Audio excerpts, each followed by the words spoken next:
Welcome to your personalized deep dive.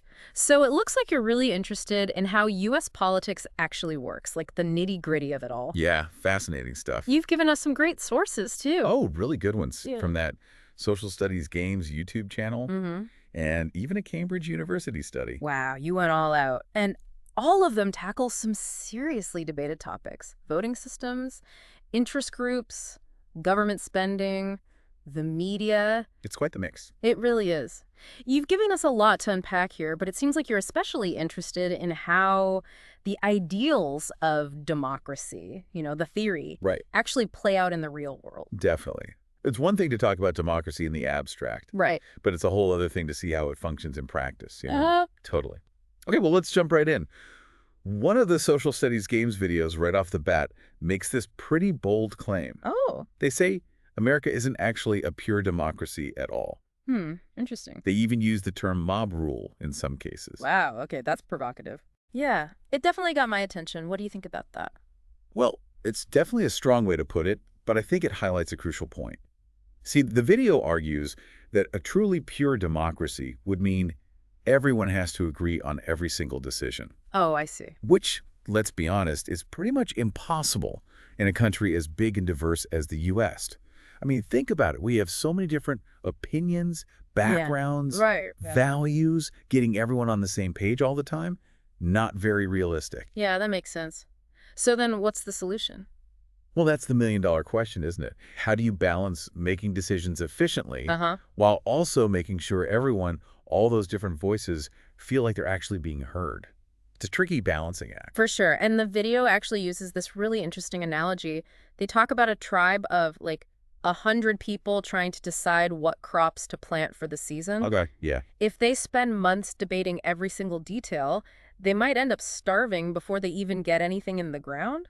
Exactly. It's a great way to illustrate that tension that exists at the heart of any democracy, Yeah. really.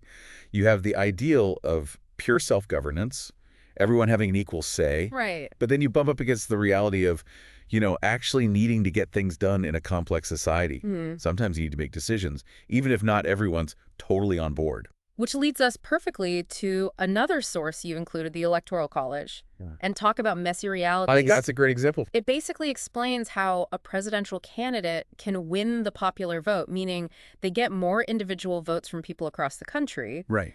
but they can still lose the election. Because of how the votes are allocated by state. Right? Exactly. It's like, what's the point of all those individual votes if they don't directly translate to winning? Well, that's the debate, isn't it? Yeah. The 2016 election, when Hillary Clinton won the popular vote but lost to Donald Trump, Right. that really brought this whole issue to the forefront. It's still being debated fiercely today. It's wild. And the video uses this sports analogy, which I think is so helpful. Oh, tell me. It says it's not about running up the score nationwide, getting the most votes overall.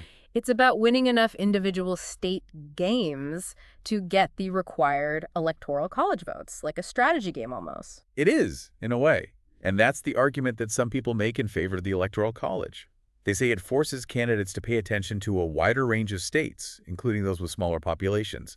They can't just focus on big cities where they know they can rack up a ton of votes. Okay, that does make sense. But it still feels a bit strange that someone could get millions more votes overall and still lose. I mean, do you think the Electoral College is really doing what it was originally intended to do?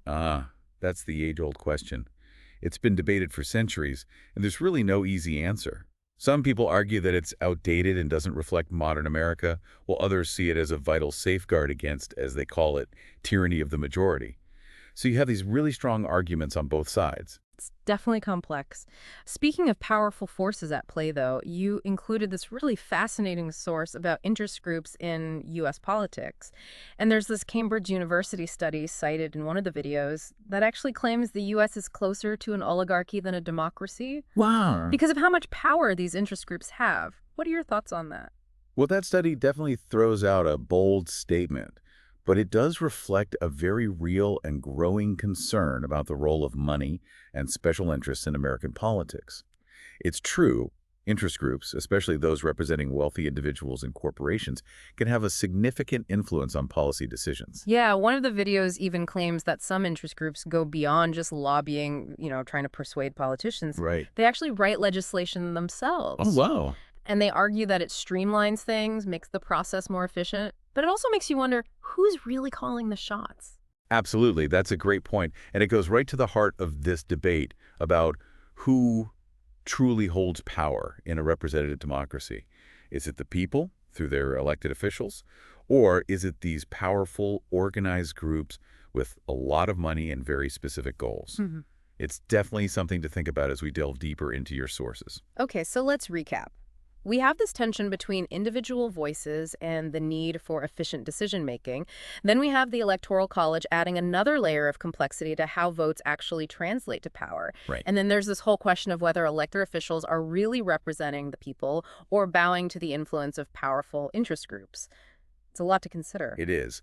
But that's what makes U.S. politics so fascinating. It's this constant push and pull between different forces, different ideas, and your sources really do capture some of the most hotly debated topics out there. I can't wait to unpack more of them with you. It is fascinating, but honestly, kind of overwhelming, too. I mean, we've barely scratched the surface here. Oh, yeah, there's a lot more to explore. But, okay, let's keep digging.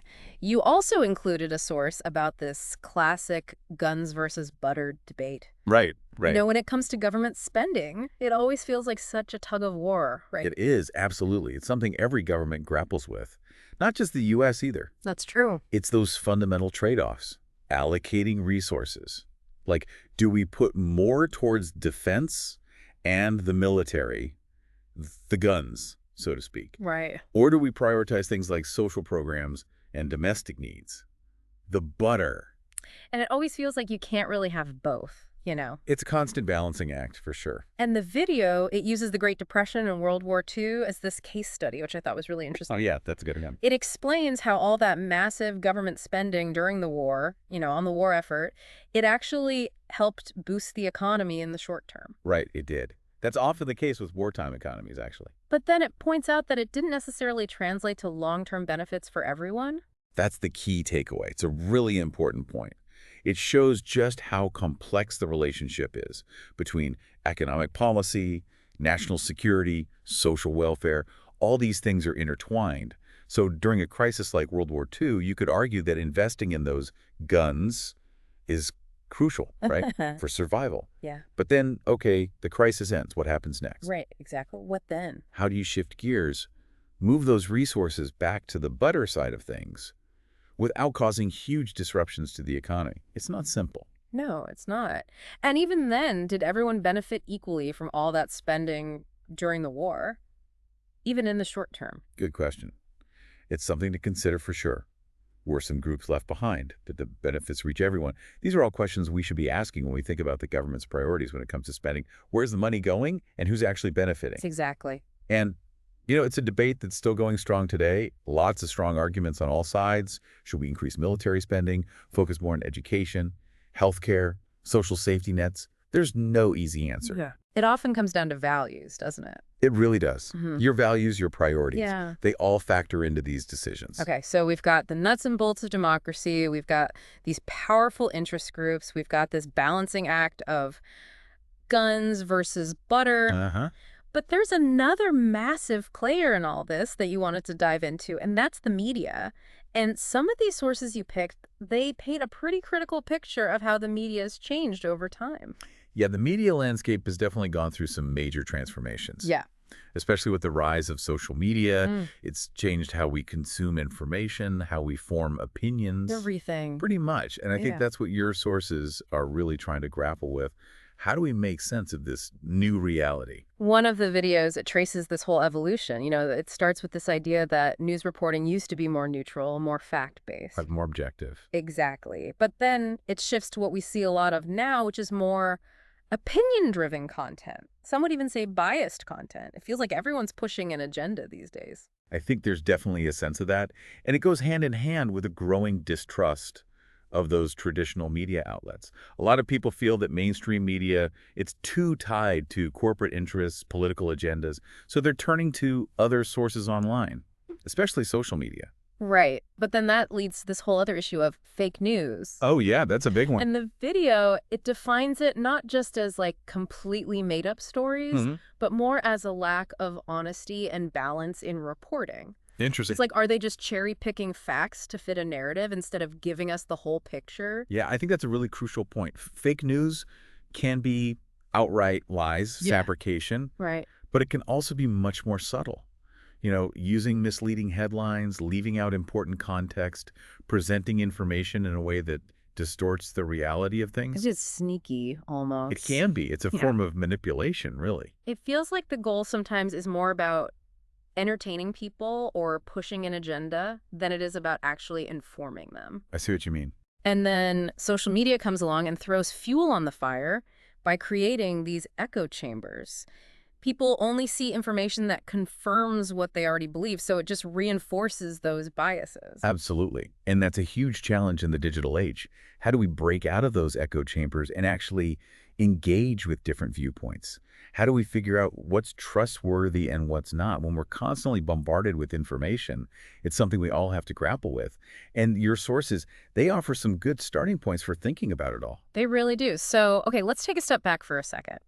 We've got the inner workings of democracy, the influence of these powerful interest groups, the constant struggle between guns and butter when it comes to spending. Right. And then we have this ever-evolving media landscape that sometimes feels more like a minefield than a reliable source of information. It can be tricky to navigate for sure. It really can. So where do we even begin to make sense of it all? What are the key takeaways here for someone who's trying to be a more informed, more engaged citizen? Well, that's the big question, isn't it? It can definitely feel overwhelming. But honestly, just by choosing these sources, you're already taking that first step. You're seeking out information, trying to understand it all. And that's huge. But knowing where to even look for reliable information feels like half the battle sometimes. What advice would you give to someone who's trying to, navigate all this complexity and form their own opinions, informed opinions? That's a great question. One thing I always tell people is to cultivate a healthy dose of skepticism. Don't just accept anything you read or hear at face value. Question it. Ask yourself, who's saying this? What's their agenda? What evidence do they have to back up their claims? Approach information like a detective, Look for clues, consider different perspectives, and be open to changing your mind if you encounter new evidence that challenges your beliefs. It does feel like a real David and Goliath situation sometimes, you know what I mean? I know exactly what you mean. But you're right, giving up isn't the answer. Definitely not. So how do we, like the Davids of the world, Right. start taking on these huge Goliaths? Where do we even begin? It's funny you mentioned David and Goliath because I think there's a really powerful lesson in that story, right? What's that? David didn't beat Goliath with just brute force. He used strategy. He was innovative and he believed in himself. And honestly, I think that's what we need to do when we're facing these massive systemic challenges.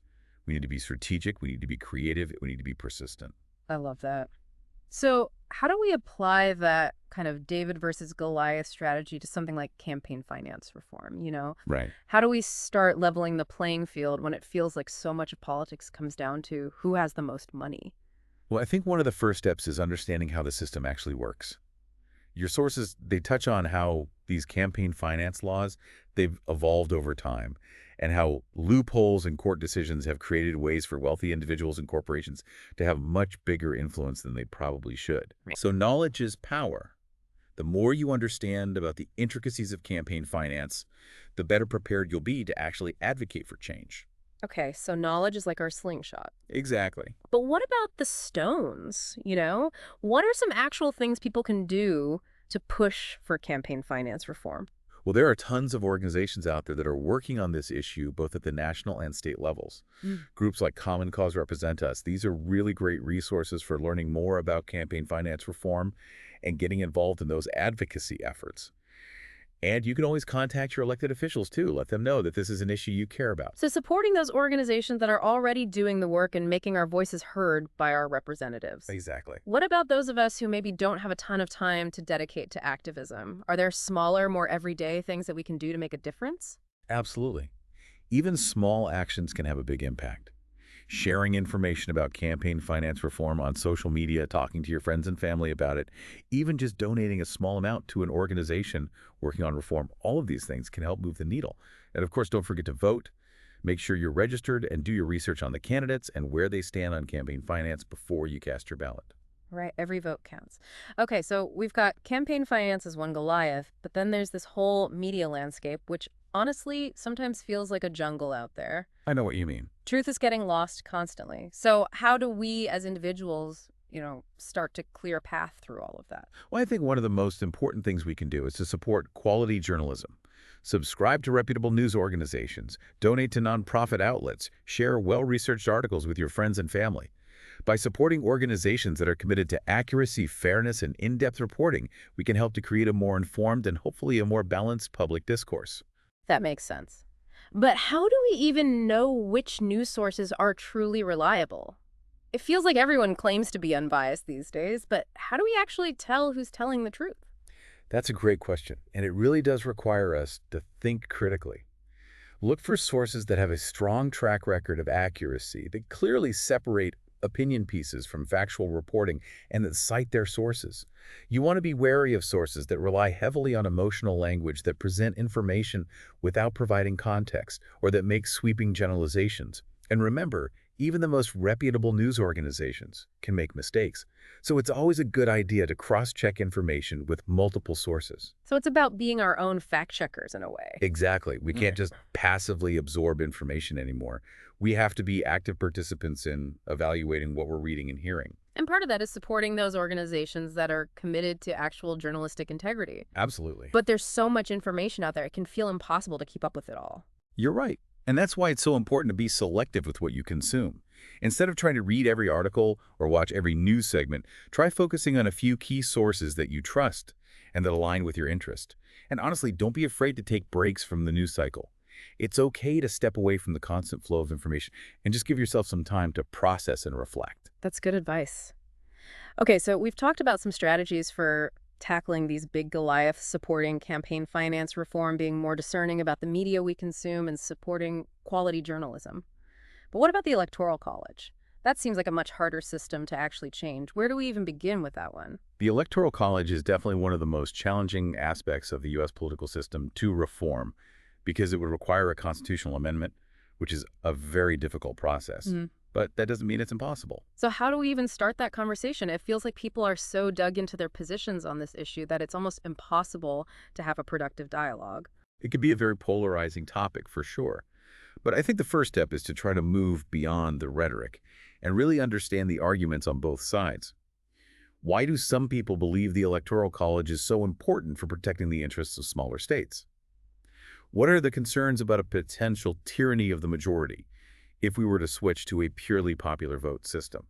Once we have a better understanding of the different perspectives, then we can start to have more nuanced and hopefully more productive conversations about potential solutions. Okay, so it's about listening, learning, and trying to find that common ground. Exactly. But even if we could get everyone to agree on a solution, how do we actually make it happen? Constitutional amendments are really hard to pass. They are, but it's not unprecedented. Throughout history, the Constitution has been amended to reflect evolving values and to address challenges that our society faces. It takes a lot of effort, organization, and public support, but it's definitely possible. So it's about building a movement, raising awareness, and putting pressure on our elected officials to actually take action. Exactly. And remember, change rarely happens overnight. It's a long game, and it requires persistence, patience, and a belief that a better future is possible. So we've covered a lot of ground in this deep dive. We've explored the complexities of democracy, the influence of these powerful interest groups, the challenges of navigating this crazy media landscape, and the importance of staying informed and engaged. It's been a fascinating journey, but I have to admit, it's also a bit overwhelming at times. I understand. These are big, complex issues, and it's easy to feel discouraged or powerless. But I really hope you'll walk away from this conversation feeling empowered, not overwhelmed. I think I'm definitely more aware of the challenges, but I also feel more equipped to actually navigate them and to make my voice heard. It's about recognizing that we all have a role to play in shaping the future of our democracy and that even small actions can make a difference. That's exactly the message I was hoping you'd take away from this. You have the power to make a difference. Amazing. Never underestimate that. So as we wrap up, what's the one piece of advice you would give to our listener who's feeling inspired to take action, but maybe isn't quite sure where to start? I would say start with what you're passionate about. What issues really get you fired up? What changes do you want to see in the world? Once you've identified your passions, then start exploring ways to get involved. There's so many organizations, initiatives, movements out there working on all sorts of issues. Find one that speaks to you and jump in. And don't be afraid to start small. Even a seemingly small action can create a ripple effect. That's so true. Every great movement started with a single step. Well, on that inspiring note, we'll wrap up this deep dive. Thanks for joining us on this exploration of U.S. politics. We hope you've learned something new, gained some valuable insights, and feel empowered to make your voice heard. It's been a pleasure diving into these topics with you. And remember, the future of our democracy is in our hands. Let's shape it together.